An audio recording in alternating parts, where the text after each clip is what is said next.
So, the last joint I did was like on betrayal. And one thing about betrayal is the first thing you have to identify in betrayal. When I use the story like of Cain and Abel and Jesus and Judas Iscariot, and also Joseph and his brothers, was that betrayal stems from the same type of energy that all types of sins and things like that come from, and it's evil, right? So evil is very interesting and it's been studied for years. Evil has been depicted in so many different ways, like devils, the Satan, the Shaitan, the jinns, all these different aspects of evil, the demiurge, you know what I'm saying? There's so many different aspects of evil, right? And there's other forms of evil that come out from main evil. But the main evil is just the opposite of love. And evil is expressed in human selfishness. And if you look at greed, gluttony, jealousy, envy, murder, hatred, all these different types of evils that you can see or that you look up, whatever, these evils all stem basically from human selfishness. And one of the things that evil does is the same thing that the devil does. And they say the greatest trick the devil ever pulled was proven to the world that it didn't exist. The devil is the master of deceit. In Genesis, the snake, the serpent, what he did was he lied to Eve. He said, surely you will not die. Like, this is the type of thing that evil does. And they're the master of deceit. Okay, so the first thing that you have to understand is that evil will control narratives. That's what they do. They will just control the narrative. That's why I use Zora Neale Hurston as the example when she said, if you're silent about your pain, they'll kill you and say that you enjoyed it. And that's literally what her quote it comes from. They will literally, kill you and say that you wanted that to happen to you. You know what I'm saying? And this is why people, write stories, books, fictional stories and things like that, nonfiction, stories, because what they want to do is they want to show you the real of what happened, like biographies and things like that. They want to show you what they experienced to get to that level, that transitional period, right? So that's what evil is, just definitely energy, and that's the biggest, I guess that's the grand master. Evil is the grand master of these type of emotions. You know what I'm saying? It all stems from evil, but the sins come out and is the action, like it's the effect of it.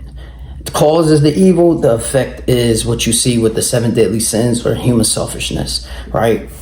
And also the control of narratives is just the environment of evil. This is just part of what evil basks itself in. You know what I'm saying? That's why they call it evil talk when they talk about slandering and backbiting. This is evil talk. This is just the environment that evil exists in. This is the environment that it bathes in.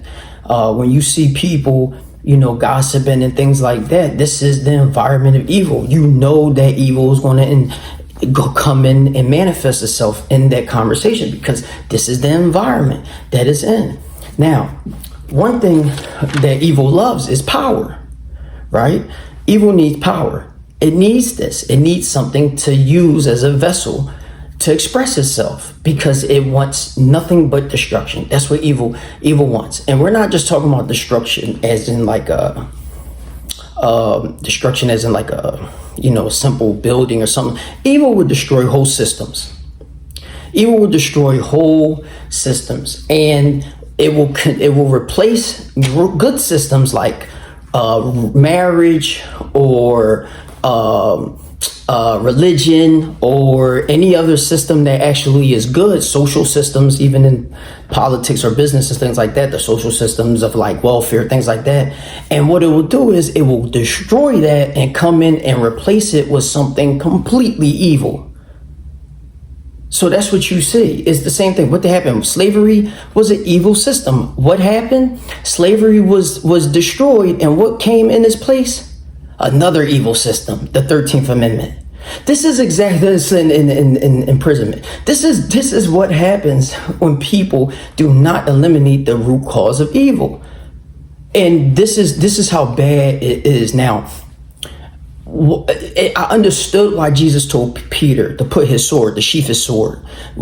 Surely I will tell you, once you live by the sword, you will surely die by it. I can understand what that means, truly. Don't get it wrong. Like, I understand. I would never tell a person, not to defend themselves, because I surely will always. But this is just part of the evil. One thing about not defending yourself is once you're not able to defend yourself, then enslavement becomes even more easier.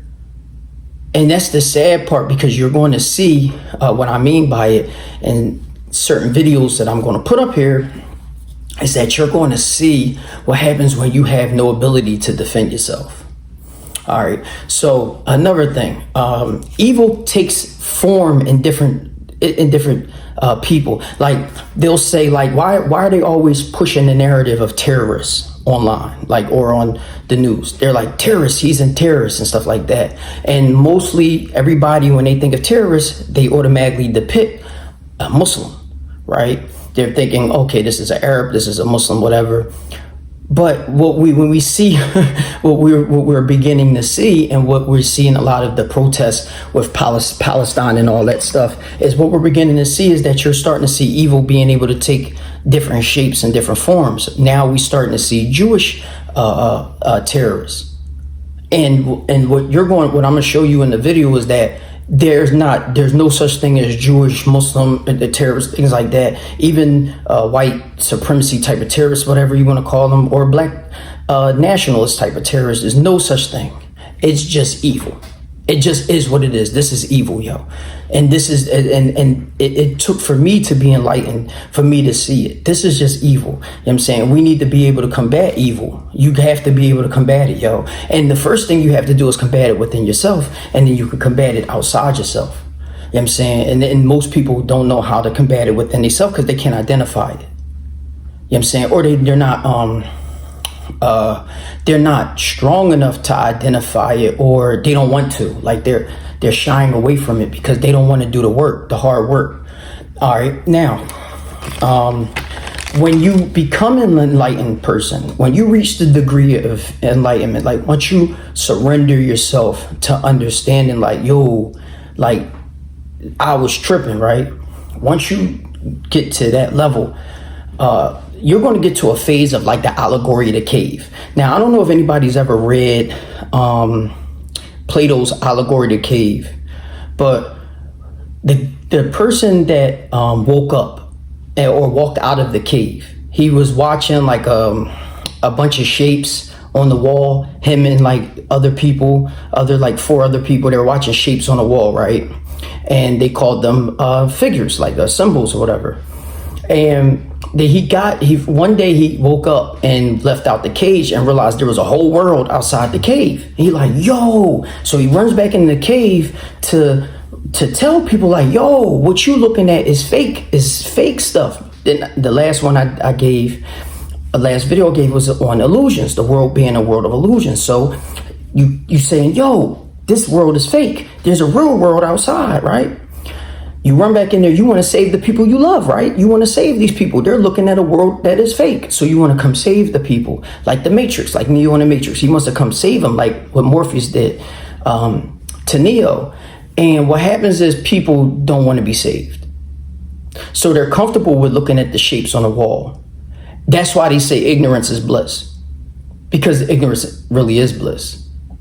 And some people find out how long they've been in the slumber, or some people find out how, how hard this work is and how the world of mysticism is perilous, and then they want to go back into ignorance. And that's what you seen when the bull was eating a steak, talking about he understood it, and the agents ended up killing him at the dinner or whatever, but he wanted to go back into the matrix.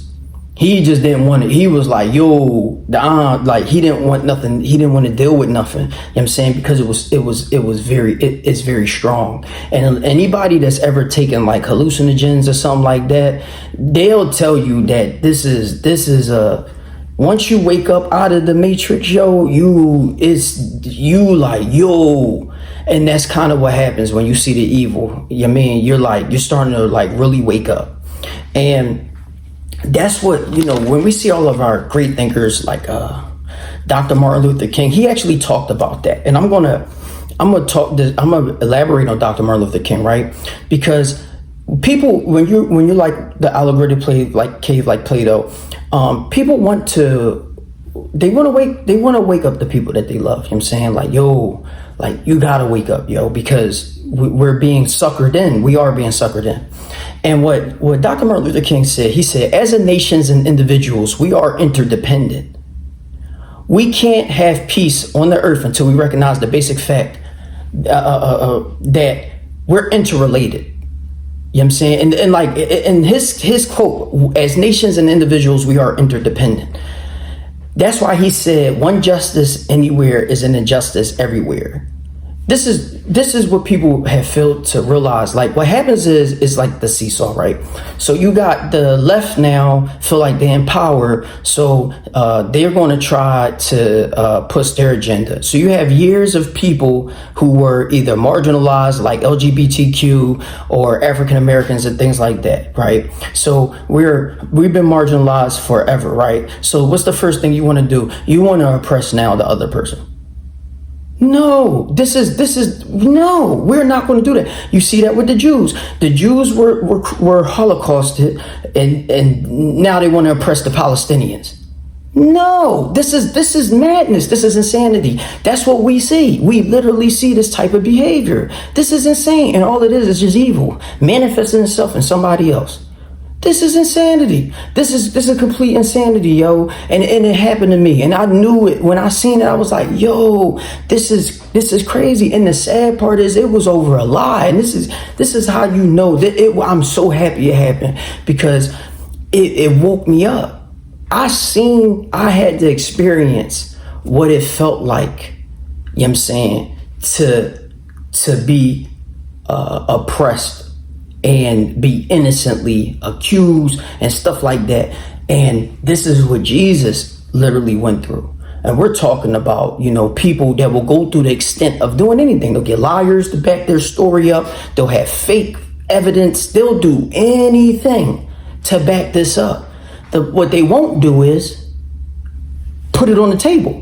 They're not going to bring nothing to the table. This is not what they do. They want to hide it as best as possible. They're never going to bring proof. They're going to bring as much fake stuff as they can, but they will never have anything public. One of the first things when I wanted to like express my truth is I wanted to make it public. I'm like, all right, well, let's do this. They won't do that.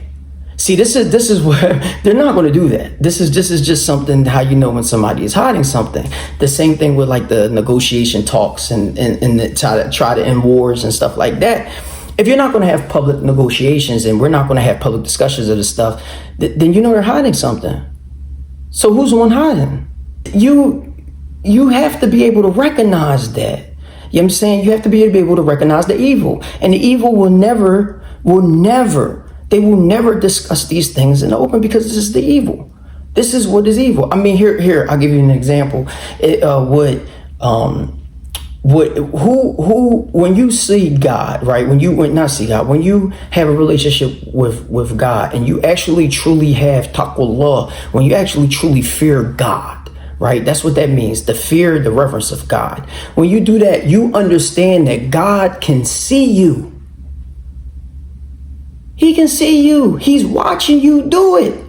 When you believe in God so much and you fear him, it's like doing something in front of, like, I'll use this as an example. But this is not obviously it. But I'm gonna use an example so you can understand it. You can understand it. It's like having your grandmom saying you do everything. Would you steal from that person in front of your grandma, right? Or your grandpa, or your father, or your mother, or your kids? Would you shoot that person in front of your kids? Would you rape that woman in front of your kids? Would you beat up that person in front of your kids, or your grandmom or your mom? You get what I'm saying? But you'll do it in front of God. So this is what I mean about the evil. This is it. So you're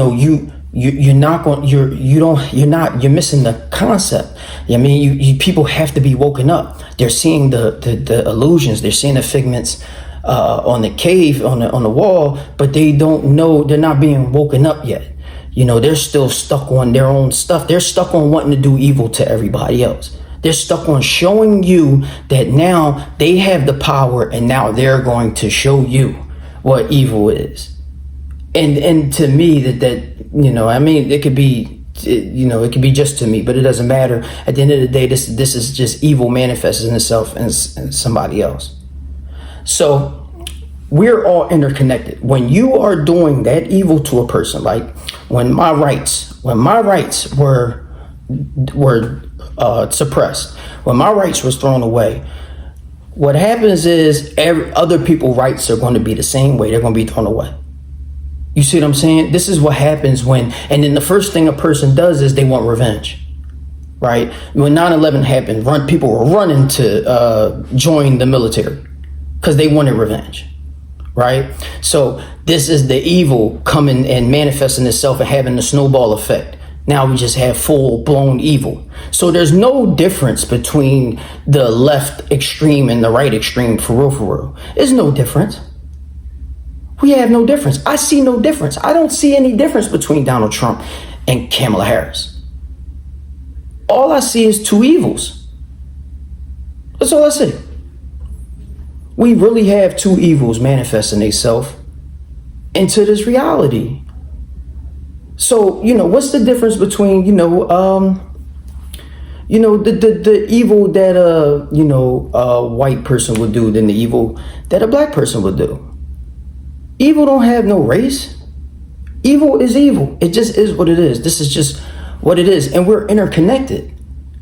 So the truth is that while these people are sitting here doing evil and things like that, all you're doing is manifesting more evil. And you want to see mostly jealous people, envious, evil, devilish people will push for people to be more evil. This is just what they'll do. Like, let's do the evil. You know what I'm saying? And they're afraid they're afraid to do good. One of the things I can always spot is if a person is volunteering.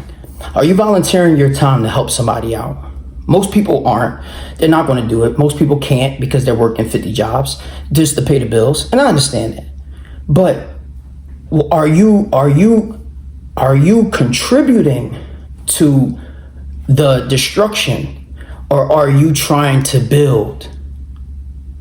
Are you trying to create? Are you trying to express real, progressive attitudes like love and stuff like that? Or are you just like the evil?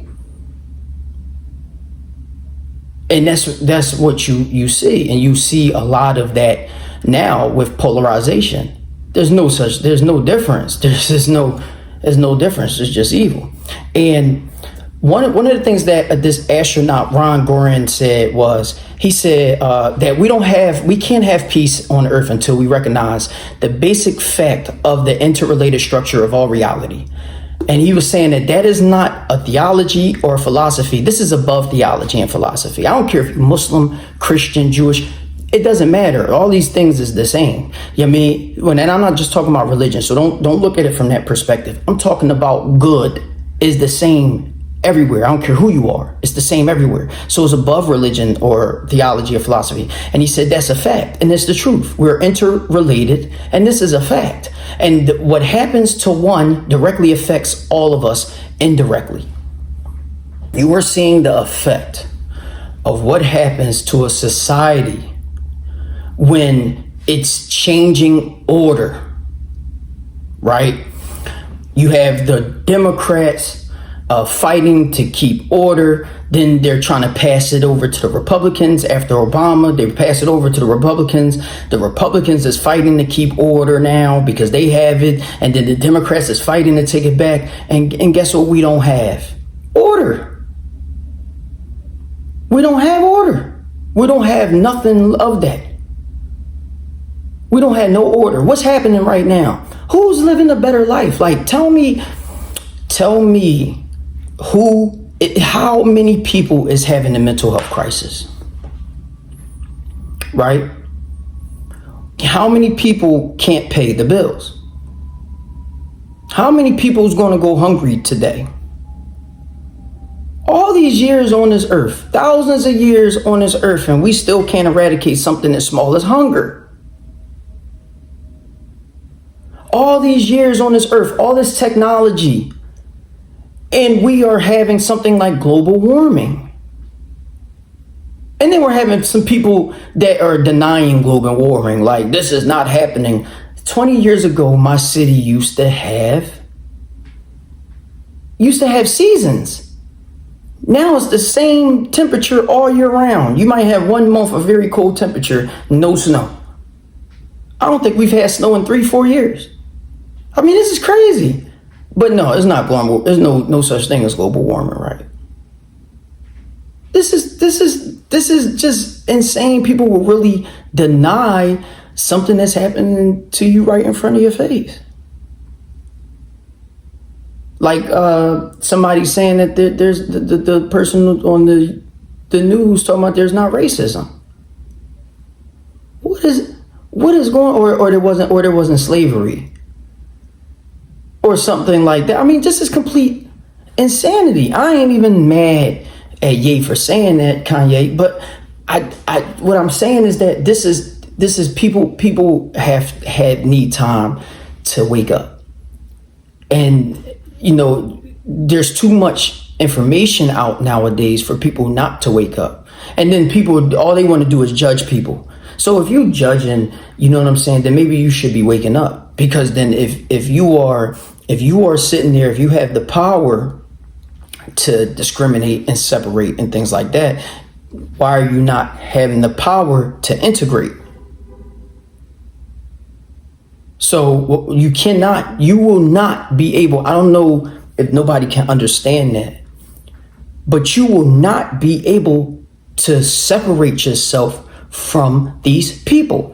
I don't care who you are. I don't care what type of Democrat you are, what type of left you are. I don't care what type of right you are, what type of Republican you are. And this is not political. I don't care what type of Muslim you are. I don't care what type of Christian you are. I don't care what type of Jew you are. I don't care what type of Hindu you are, what type of Buddhist you are. You will not separate yourself from these people. We are all on this joint together. So why do we still have this weird division? Why is nobody creating plans or ideas for us to become more integrated instead of us becoming more polarized and then more destructive? And one of the ways that I was able to wake up is that I noticed that the Quran talks about the believers, right? It talks about successful are the believers. When I successfully understood what I was, that I'm a chosen one, that I'm a believer, when I was able to wake up and see that, right? I was able to see that I'm just a visitor on this planet.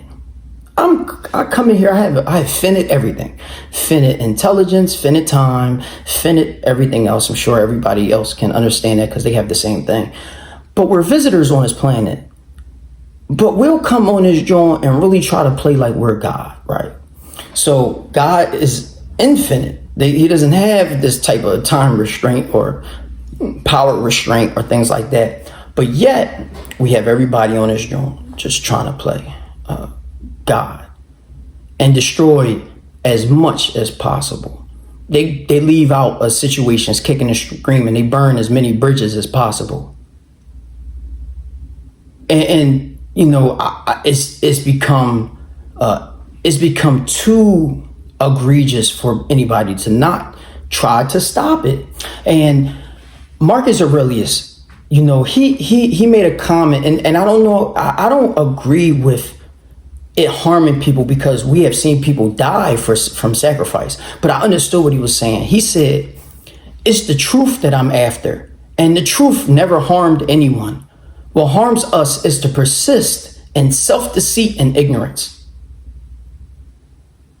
And the truth has gotten people hurt. We see that with Dr. Martin Luther King and any other great thinker. Once you start to look at and lift the veil and see the ignorance that is permeated on this existence, you know too much. Like, no, you are going to be a slave. The establishment is going to keep you enslaved and keep you fighting amongst each other. Because if you wake up and see for what it really is, you are now threatening the establishment. And that was one of the things that always harms a person, is threatening the establishment. And this is when if you become a person that has great strength. Because once you have great strength, you could care less after that what happens. Care less what you want to do. You're not going to do nothing. You're not going to do nothing. I'm not saying you're not going to do nothing as in you can't do anything to the person. I'm humble enough to know that, yes, that like even with as much strength as like Malcolm X, Dr. Martin Luther King, all these people had people backing them. All the strength, all the backing in the world, and look what happened. And Rome, look what happened. The United States, look what's happening. Everything changes. You know what I'm saying? Eventually this is going to change, and eventually the power structure is going to go down. And what you see is more ignorance, and you see it. The United States are not standing for the morality that they used to have. Moral people used to run the country. They at least tried to. It used to be people like that would be like, yo, we're not going to let this joint crash and burn. But yet we're seeing it right now that is becoming worse. We're letting it crash and burn. Would you allow these type of people to run your business? I mean, you wouldn't allow that to happen, right? You want a trustworthy person in business to run your business, right? Then why would you let these type of people run your country? Make your laws that will put you in jail. That's what you see. That's why Donald Trump said the thing about dismantling the federal government, because he knows that they pick and choose who they want to indict. So why you indict me? Oh, because I was against Hillary Clinton, or I was against Hunter Biden and all that. So he sees it. And what happens is, all it is that once a person loses the power and the injustice, that's why the injustice for one is injustice for all. Once the person loses the power, here comes the injustice. I mean, no, it's wrong to everybody. It's wrong to everybody. Nietzsche said it the best, yo. You have to be careful when fighting monsters that you don't become one. Because as you're staring into the abyss is staring right back at you. Like, we're literally falling right for the trap. And one thing about power, and I'll end it with this one.